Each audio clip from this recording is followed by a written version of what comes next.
ఓం శ్రీ స్వామియే శరణమయ్యప్ప. శబరిమల శ్రీ ధర్మశాస్త్రావే శరణమయ్యప్ప. చంద్రమౌళి గురు స్వామియే శరణమయ్యప్ప. మహేశ్వర గురుదైవమే శరణమయ్యప్ప. ఈరోజు సందేహ నివారణలో భాగంగా మనం ఎన్ని రోజులు శబరిమల దీక్ష అయ్యప్ప స్వామి దీక్ష చేయాలో తెలుసుకుందాం. అయ్యప్ప స్వామి వారి దీక్ష 41 రోజుల పాటు నియమనిష్టలతో చేయాల్సి ఉంటుంది. 42వ రోజు తర్వాత మాత్రమే ఇరుముడిని కట్టుకోవాలి. 41 రోజులకు ఒక్కో రోజు దీక్ష తక్కువ చేసి ఇరుముడి కట్టిన శబరిమలకు గాడిదలు సామాను మోసినట్టు సమానమని ఆనాటి గురుస్వాములు తెలిపేవారు.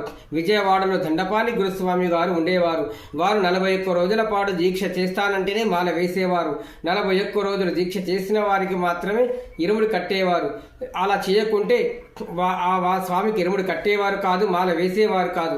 నేటి గురుస్వాములు అర్ధమండలము కాల్మండలం చేసిన వారికి కూడా ఇరుముళ్ళు కడుతున్నారు. ఈ విధానానికి మనం స్వస్తి చెప్పాలి.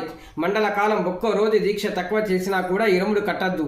ఆ తర్వాత 2 రోజుల తర్వాత ఇరుముడు కట్టమని గురుస్వాములు చెప్పాలని నేను కోరుకుంటున్నాను. 41 రోజులకు తక్కువ దీక్ష చేస్తే ఆ మెట్లు ఎక్కే సమయంలో ఆ 18 మంది దేవతలు స్వామివారికి పలానా స్వామి ఇన్ని రోజులు దీక్ష చేశాడు, ఈ విధంగా దీక్ష చేశాడనే రిపోర్టు స్వామివారికి ఇచ్చేవారు. జడ్జి రూపంలో ఉండే అయ్యప్ప స్వామివారు ఈ స్వామికి పలానా శిక్ష విధించండి ఆ 18 మంది దేవతలు ఏ విధంగా నివేదిస్తే ఆ విధంగా శిక్షలు విధిస్తుంటారు. కాబట్టి ప్రతి ఒక్కరూ 41 రోజుల పాటు నియమనిష్టలతో దీక్ష చేసి ఇరుముడి కట్టి 18 మెట్లు ఎక్కాలని కోరుకుంటున్నాను.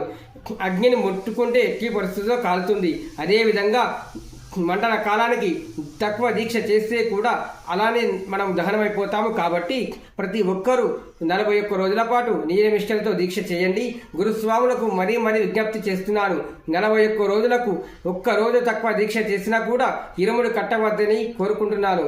కాబట్టి మీరు అలా తక్కువ దీక్ష చేసే వారికి ఇరుముడు కడితే వారిలో పాపఫలం మీరు కూడా అనుభవించాల్సి వస్తుంది. కాబట్టి ఈ దీక్ష నియమ నిబంధనల ప్రకారం 41 రోజులు దాటిన వారికి మాత్రమే ఇరుముడు కట్టాల్సిందిగా గురుస్వాములకు మరీ కోరుకుంటున్నాను. స్వామియే శరణమయ్యప్ప.